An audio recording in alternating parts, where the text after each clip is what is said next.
Si Janine Gutierrez, 35, ay kitang-kita ang saya at kilig ng tanungin tungkol sa kanyang relasyon kay Jericho Rosales, 45, sa press junket ng Lavender Fields.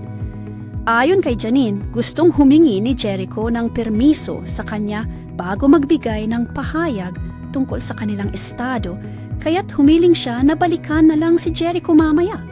Hindi rin itinanggi ni Jericho ang kanilang mutual na paghanga at sinabi niyang magkasundo sila ni Janine sa maraming bagay, lalo na nang magkasama sila sa Japan.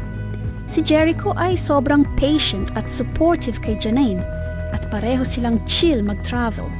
Nabanggit din ni Janine na si Jericho ang nag-encourage sa kanya na mag-attend ng Tokyo Film Festival.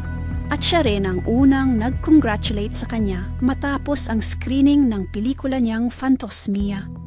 Ibinahagi ni Janine na si Jericho ang kumuha ng video habang sila'y nagfo-food trip sa Japan at may sweet moments din sila gaya ng tawagan nilang Baba.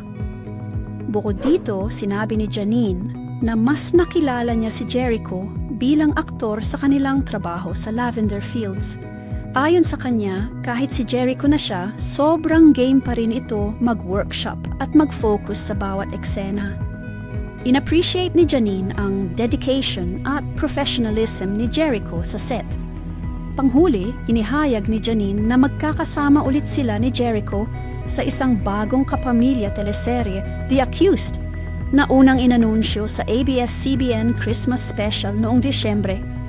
Ayon kay Janine, excited siya at looking forward siya sa kanilang next project. Hi guys, this is Ana Policarpio. If you find this video informative, please hit like and subscribe. Also, please share our videos. Maraming salamat po.